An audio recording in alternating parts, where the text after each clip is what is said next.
Welcome back to the Think Strong podcast. We go again. How the hell are you, Macca? Great and excited about this pod. Yeah? Yeah. We're going to get stuck straight in to our initial thoughts on the quarterfinal workouts, which has just been released 24 hours ago, maybe a little bit more, not quite sure. So yeah, let's get stuck straight into it. Some initial thoughts on workout 1, 4-time, 10 50-foot shuttle runs, 20 overhead squats, 30 lateral burpees over the bar, rest 1 minute, 30 lateral burpees over the bar, 20 overhead squats, 10 50-foot shuttle runs, time cap 12 minutes, female weight 36 kg, male weight 52 kg. Good job there's burpees in because there hasn't been any for a while. No, I actually really like the workout. So do I, to be honest. But yeah, that's the burpee is a bit of a common theme coming off the back of 26.3. Like, some of the comments, they were like, "Yeah, oh, I'm glad there's burpees." Yeah, thank God for that. We nearly went 2 weeks without them. I think it's good, and I think it will be quite a fast workout. I think for a lot of people. There's not too much of a limiter other than potentially weight on the barbell if you've not got a massive like overhead squat capacity, but I think for a lot of people that weight's going to be pretty manageable. 36 and 52, I think it's going to be a unbroken job for majority. Yeah, I think for majority it'll be unbroken. I think people are at the kind of quarterfinal levels it will be okay. It'll just limit the people that are only good at fitness and now can't add a more difficult element of a position within it. I think, everyone keeps talking about like the high rocks bleed over that could potentially still do quite well in the open and the quarterfinals. But overhead squats might be something that, surface level, not hugely technical, but you've got to have good movement quality to get through even a small amount of volume of overhead squats. Most people can't put their arms above their head anyway, so controlling load there and moving dynamically is a bit more challenging. Exactly that. Excited to do that one. I think that will be good. Let's go straight into quarterfinals workout 2. Don't know why I re-announced quarterfinals, but it's because I'm reading it straight off my laptop here. Complete for time anyhow. 80 dumbbell hang squat cleans, 40 bar muscle ups. I really like this one because there's like some strategy in there. It's obviously like complete anyhow, so it's going to see how you can get your strategy right. Do you know what I mean? Like who's gonna start on there? Start where? Do you know what I mean? I think starting on the bar muscle ups is the best idea, regardless of how you split it up, because you're going to be doing a lot of pulling. I'm just double checking the wording here because it says 15 kg dumbbells plural, but normally you would see 2 times 15 kg. Obviously for the female weight, and 50 pounds, 22.5 kg. Yeah. It's not heavy dumbbell. No, not massively, but 80 reps. And I think the trap is to forget about how much pulling you're going to be doing. Same. Yeah, all the way. Yeah, and the biceps are going to be going through it. I think once you get past that kind of 40 mark with those hang squat cleans. Probably just a case of finding a number of bar muscle ups you're not going to fail, which still I think could be challenging, providing you're not doing too many sets, and then being willing to work on those squat cleans. I think it's a lot of hip extension through both movements. Yeah. A lot of it's just basically the same movement, just orientated differently.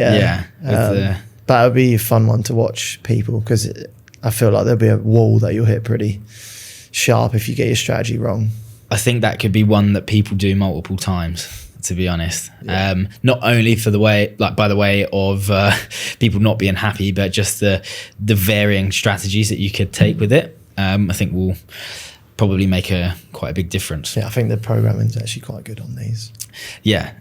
So our only heavy workout now, number 3, 4-time, 3 rounds of 50 double unders, 10 deadlifts, weight 1, 2 rounds of 50 double unders, 10 deadlifts on weight 2, 1 round of 50 double unders, 10 deadlifts on weight 3. And weights are females 70, 83, 102 kg, and then for males 102, 125 and 143 kg. It's fine.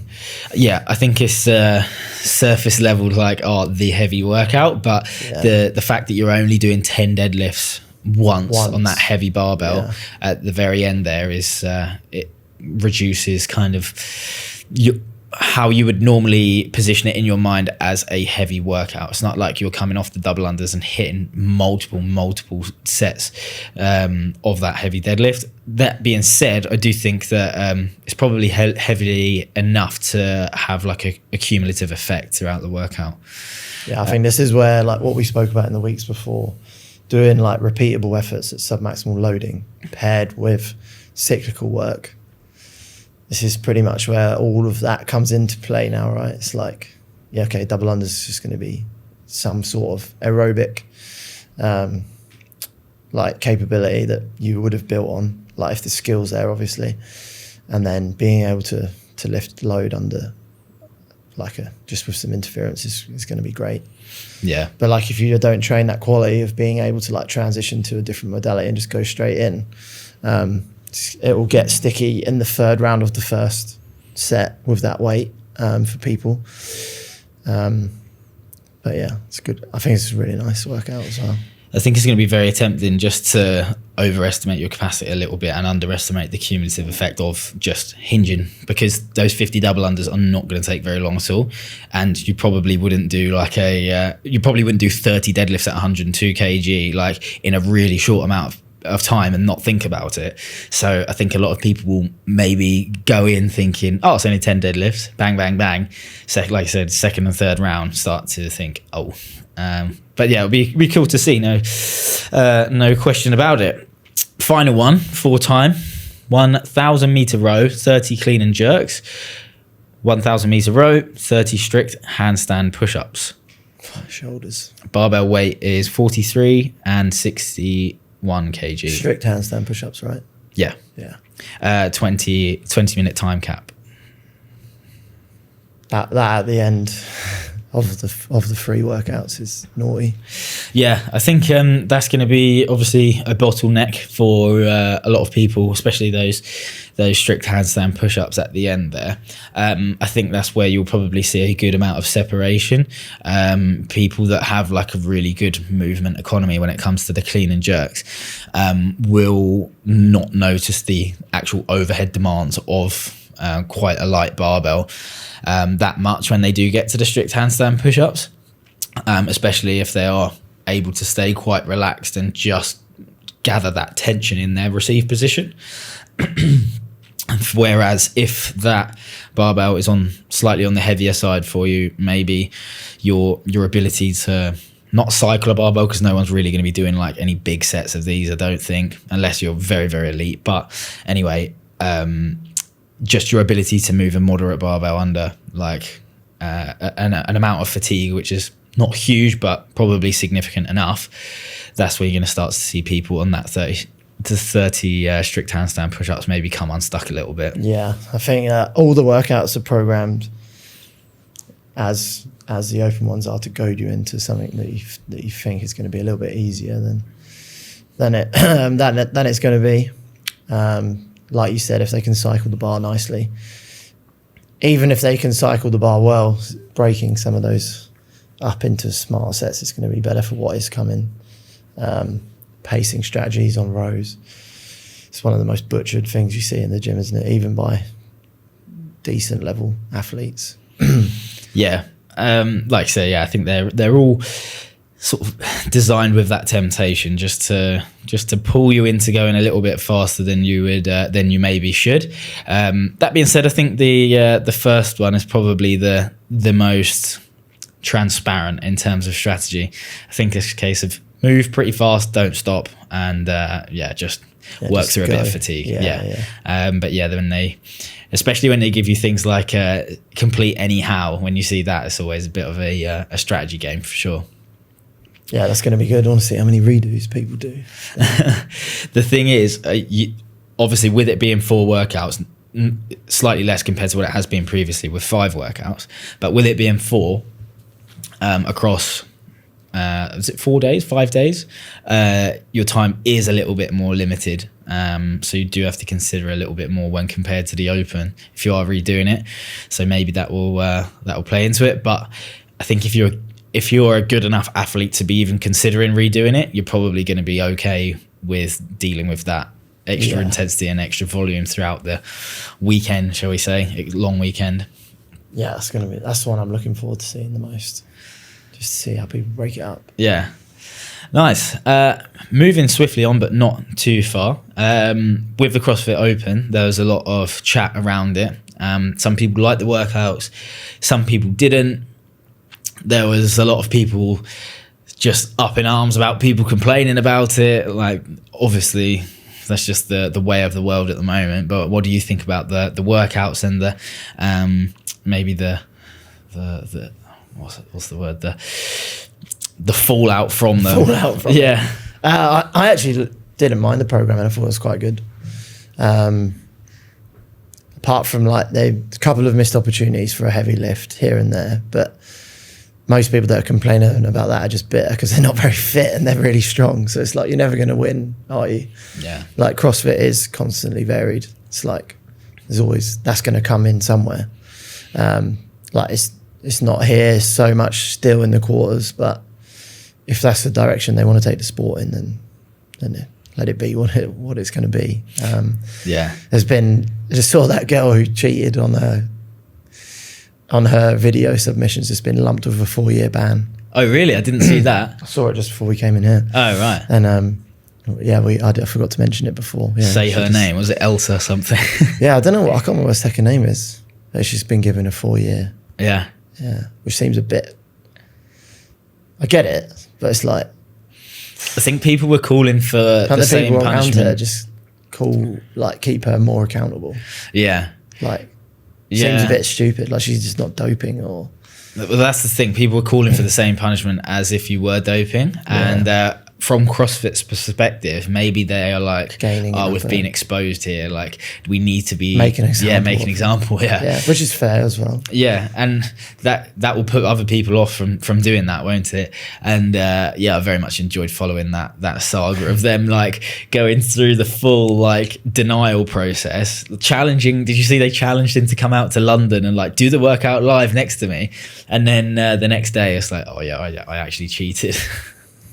Yeah, it's a funny scenario. Now with the what about you? Opinion on the Open? Yeah, I think if you're looking at it from like from a coach's standpoint, there's definitely things which could have been better in constructing the workouts, both from time domain perspective. They were all between kind of 10 and 16 minutes, which there's probably a little bit more room for variation there. And then from a movement pattern standpoint, I feel like the squat pattern was tested so much, and quite a bit of just tolerance of your low back and hinging almost like indirectly as well. So there's that. But at the same time, it's like you're supposed to be preparing yourself for anything. And if those things are somewhat similar to each other, then that's the way it is, and you shouldn't really be using it as an excuse. Yeah. Where I have like a bit of a gripe, and I kind of alluded to this on my Instagram a bit as well, is that people are so up in arms about people maybe moaning or complaining about things. But part of CrossFit and community is about sharing your experience from hard and challenging things. Yeah. So moaning is kind of a little bit... It's a small part of it, and it's about sharing that experience. And like, you can't tell me that you've done Fran and not fucking complained about it afterwards. It's just part of it. Yeah. So don't read into too much. Like, coaches a lot of the time are like getting up in arms, like, oh, just fucking get on with it, don't make it fast. Like, yeah, I'm very much in the camp of that, but like, fuck, if you want to moan about it afterwards, just enjoy it. Definitely. Like, I just like the comparison to it being like High Rocks, like watered down. It's just so ridiculous. It's like the movements have been around for so long. Yeah. They might have even just put some fucking wobbles in there just to wind. I think get some people talking about CrossFit. The CrossFit community was like desperate to like reach out to High Rocks and be like, oh yeah, see, you can't do this. Like so many people were repeating that reel on Instagram of like, oh, I saw a lot of High Rocks has uploaded their scores for 26.1. Now there's ring muscle ups in 26.2. Why haven't you uploaded your score? Blah, blah, blah. I was like, yeah, like funny point. Now I've seen it on the 100th reel. It's like, fucking hell, like were you just waiting all year to say that? The ring muscle up workout was good. If they changed the dumbbell movement, like from a snatch, we always have a snatch somewhere in there, to something a little bit more complex probably would have been fun. Yeah, like maybe even changing the movements, like from a snatch to like shoulder to overhead to, I don't know, just ascending with the rest of the workout a little bit. Like the little bit was a little bit boring for the dumbbell work, but it's challenging your ability to work through those almost pre-fatigue movements and then get into some slightly different or more skilled movements. The last workout was also good. I prefer it was good for me. Like I judged it here, a few different levels of people as well, and it was good to see like where their different strategy or where they broke down. And yeah, it's good. I think that was a very strategic workout for sure. And I did that one twice myself as well. And what made a massive difference was just my overall mentality going into it. Like I knew obviously that I had to pace my burpees, blah, blah, blah. And, you know, make sure that you're not doing too much too soon in the first time round. But just that overall level of adrenaline and like excitement meant that still probably overpaced it, and that's what helped keep my heart rate so much lower for so much longer second time round and get a better score as a result of it. So yeah, interesting how your mindset alone can have such an impact on a workout like that. Good. I had one guy, Michael, and he has the capacity to hold on to the barbell, like moderate to heavy. And straight away, I judged somebody before him who didn't have the same capacity, but they were like holding on to the bar for a bit longer. And then he got into like the second barbell weight, and he was like just doing singles. And then towards the end of the workout, he has the capacity, so he's holding on.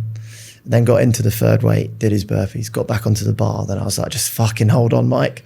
And he just like went for it. And it was good to see someone that like does have the awareness of like their level to then bring the intensity towards the end of the workout, but keep it together at the start. Yeah. And be smart in that sense. And it was good. And for him, his legs were fine. Like the thrusters, he didn't even feel in his quads. He just said he was fucking gassed. Yeah. No, yeah, very much had a similar experience with the thrusters as well.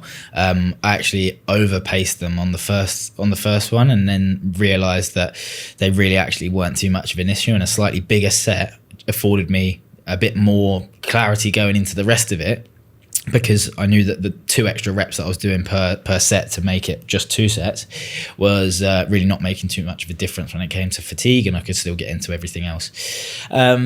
But yeah, cool. Wanted to touch on kind of what you're up to at the moment and have been for the last month with the Coaching Academy, and just your experiences basically. Yeah, so I left you solo for a couple of weeks on the pod, which has been good. But yeah, I've been running a coaches academy in person. Coaching coaches to coach. Pyramid scheme as well as called it. Yeah. It's been great. We've had 7 coaches flying from all around the world. We've had 2 come in from Stuttgart, 1 from Austria, 3 from Australia, and then 1 that was kind of like traveling around a little bit. Polish guy that's been in Britain for a while. It's been great, man. 4 different weeks of like having a very different routine for myself, not just coaching on the gym floor, but delivering lectures on all similar stuff that we talk about here, where it could be like programming, how you deliver classes, anatomy, so many different things, evaluations, how you give feedback back to people. So it's been really good, and it's been, the 7 people on the course been so interactive, and like they all got on together like a house on fire pretty much straight away, which has been made my job super easy. So I can just turn up, deliver, interact with them. They ask me good questions and stuff. Felt like I've like grown through it as well, like in my ability to deliver. Done like seminars before on a day, but not like every day for 4 weeks. So yeah, it's been a really good learn opportunity for me as well. We were talking about this the other day, but it's probably like for someone in your position who is coaching and delivering like coach's education, it's a bit of a baptism of fire in that the time spent like doing it. There's not many coaches that would be doing it for a month straight, basically, is it? But like anything, if you are you're refining what you're doing day in, day out, and just those small kind of nuances just tend to get more refined, and the tools get sharper as a result of that. It's been really good. Like, I think both me and you, when we started talking about coaching 3-4 years ago, we kind of knew some stuff that we wanted to do, maybe like run a CrossFit like day camp or a team camp, and that's something that you've gone on to do, and it's sort of gone well. And then for the next one, it'll just keep flowing, getting better. And for me, I've always wanted to get to, like, I was a head coach at another gym, but on a very like smaller scale, and then move into another gym where it's like a little bit bigger, different team, stepping into like a more senior role. And then I've always wanted to do like coach's education and like do a seminar or travel around and do this and do that. But to like be able to do it and then like look back at my past self where I was like, that's where I want to get to. It's like a really cool thing. Yeah. But yeah, to do it for 4 weeks has been nuts. It's been good.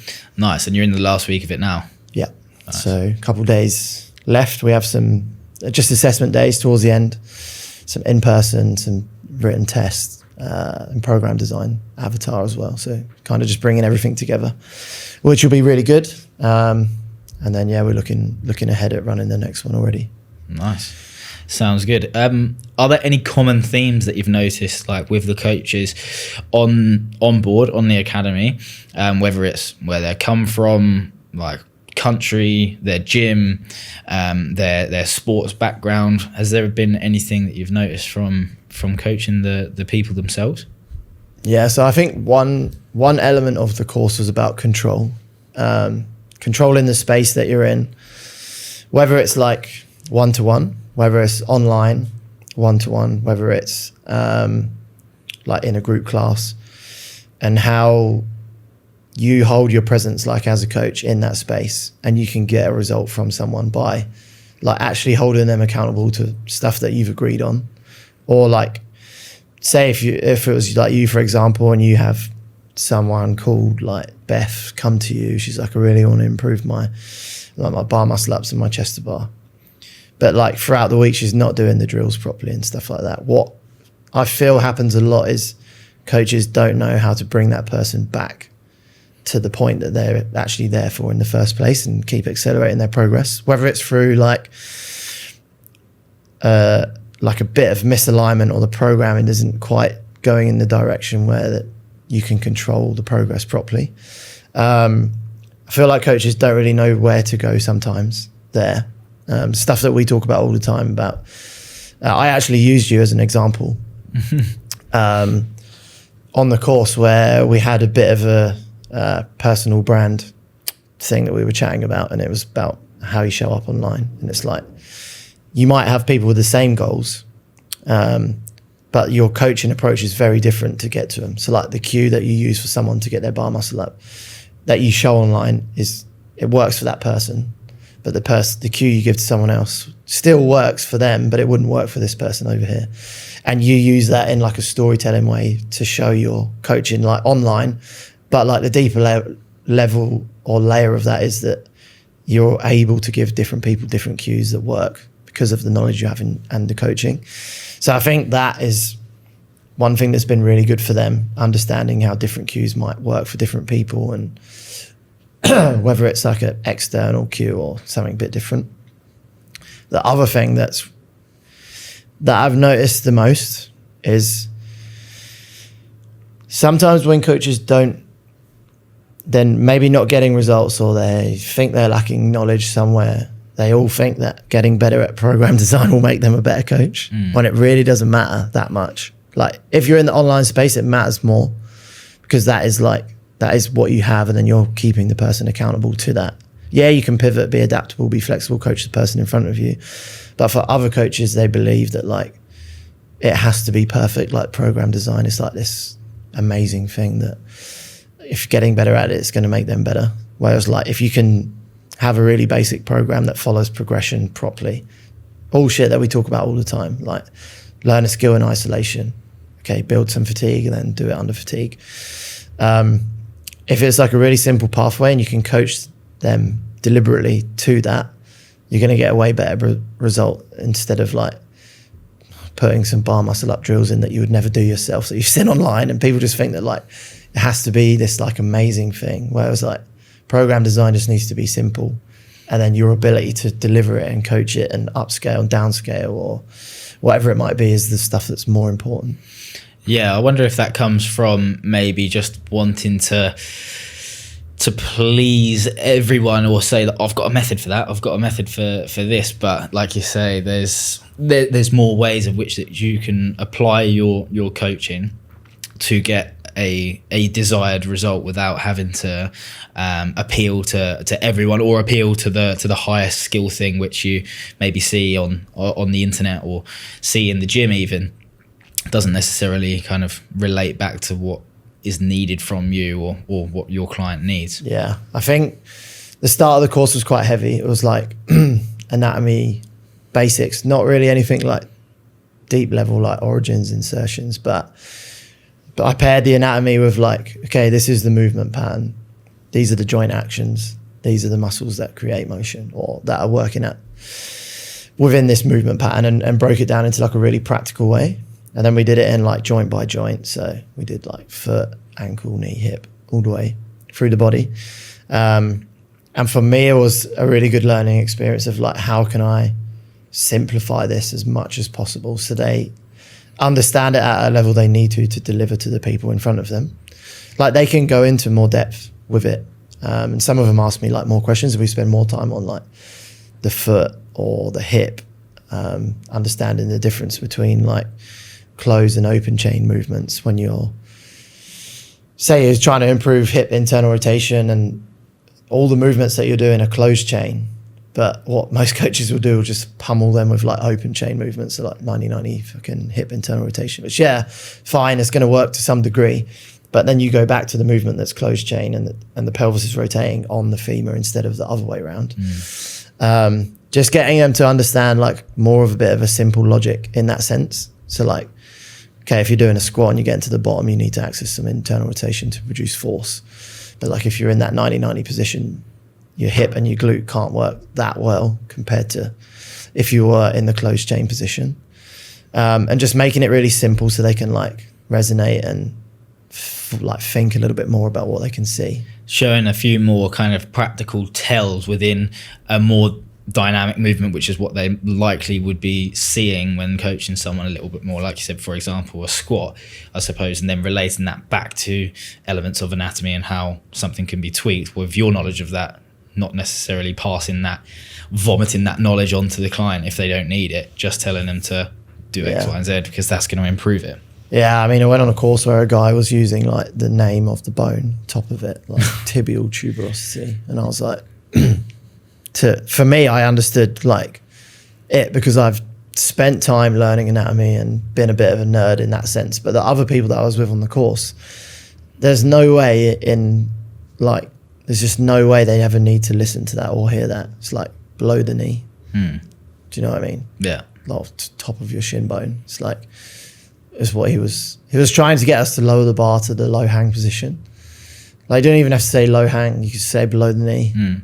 Everyone knows where that is. This was in an Olympic lifting sense? It was in a Ollie lifting sense. Jesus. Yeah, I was completely mind blown. I always tell the story. I had the bar in my hand in my snatch grip. I lowered down to, I think he said pocket or position 1, which is even easier to understand. And then he was like, hang position.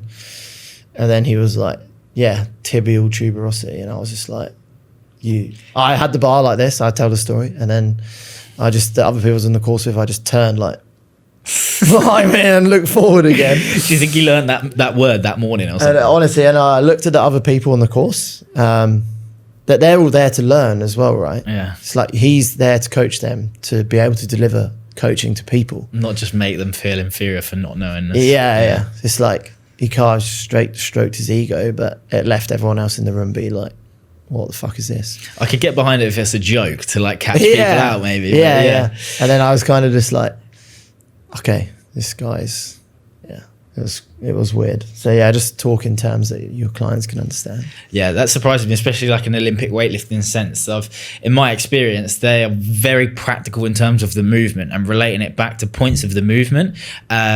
Even like a whole lot more practical than compared to like a normal coach. Probably coaches that come from like more of our background would use like a touch more anatomy when describing things or setups in the Olympic lifts. But when I've spoken to people which are Olympic lifters, they don't care. It's like, this is the movement, this is how we access the positions, and we're either going to use like more legs or less legs and keep it so basic, surface level, so you can understand and implement it.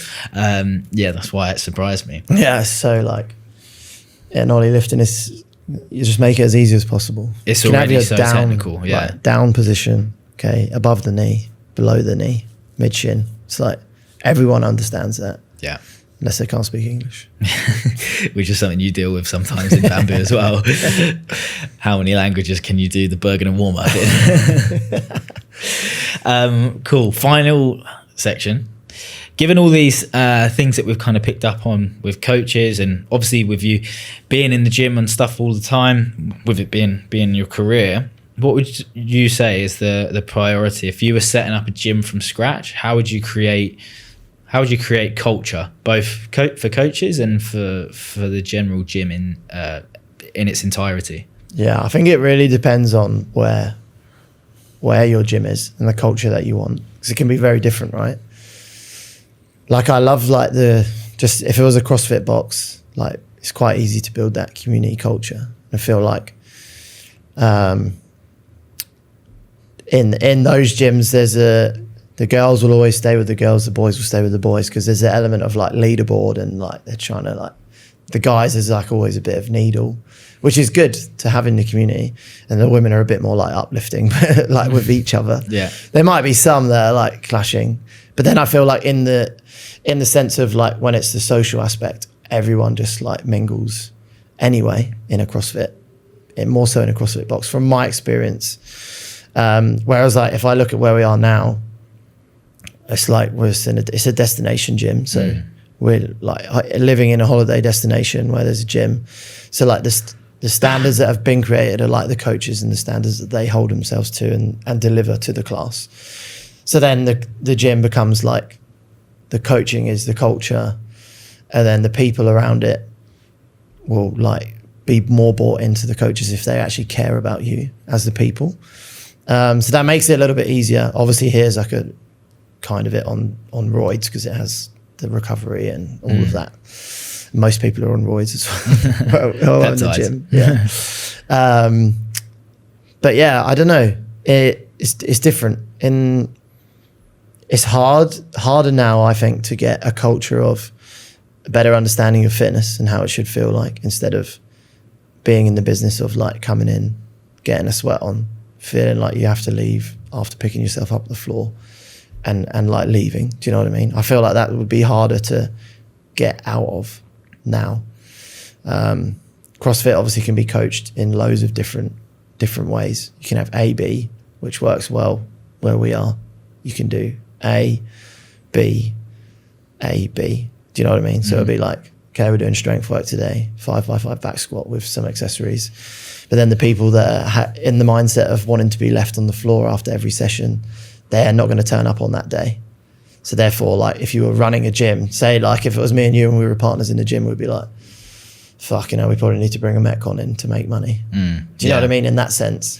There has to be somewhat of a trade-off, There's so many like caveats to like, one, people pleasing, two, having your own values and principles, and getting it kind of all to like marry up in a culture. But yeah, that's an interesting question. What would you do? It starts with the coaches initially. They have to just be good people from the get-go, because you can't teach someone to be a good person. And then from there, I think having this kind of open, inclusive environment that although you might have people prepping for competitions, although you might have people banging sets of ring muscle ups, you know, sets of 10, 15, 20, whatever it is, those people still interact. Those people are still on the same level and the same, operate in the same community and the same circle as the person that's doing their, I don't know, their first clean or their first squat or something. That divide, I think, is something that creeps into too many gyms, which is interesting to see how that differs between the UK and I'm going to say Australia, because like we said, Bali's a tourist destination, so the comparison isn't quite the same. But in the UK, I feel like we've got people are pushed to such ends of the spectrum with classes, and then people's own training, as if they're trying to be competitors. You can quite easily go into a lot of gyms and see people completely operating in their own world and not really interacting.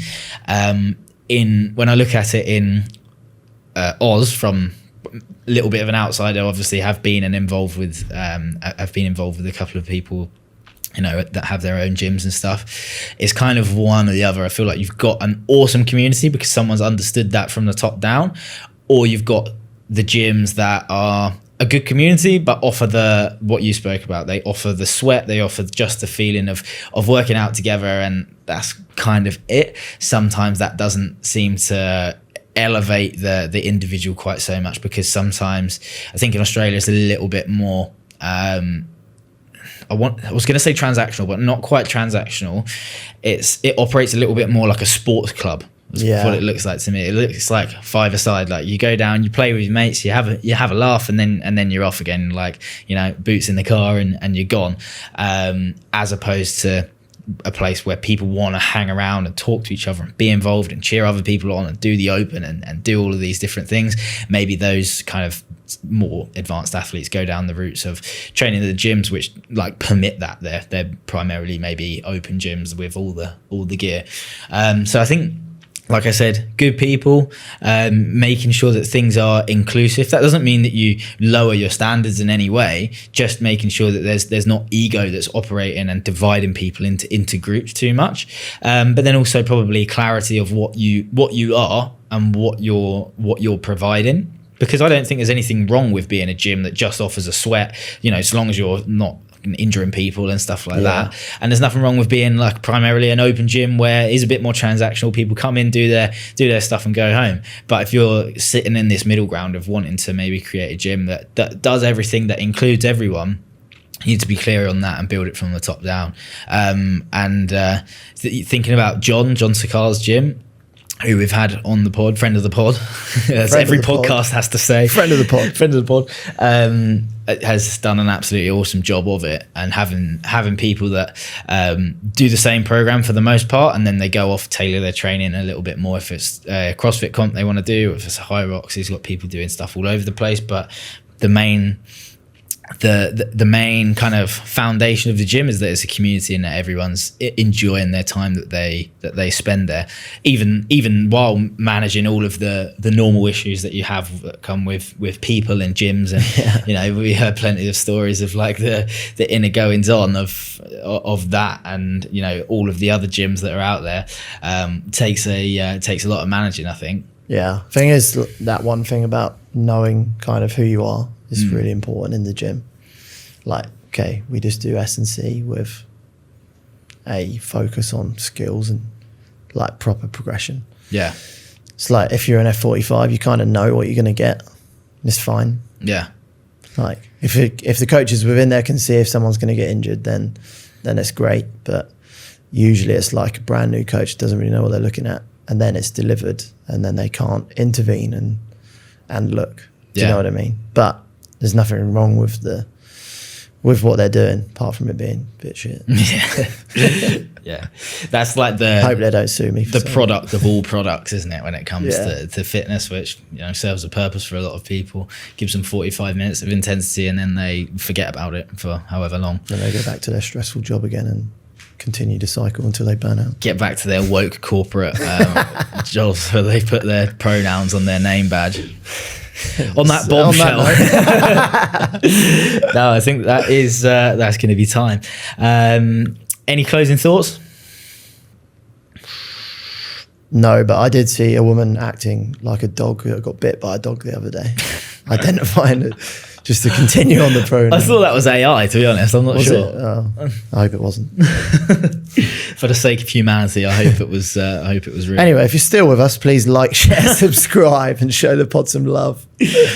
Yeah. We'll see you on the next one. Goodbye.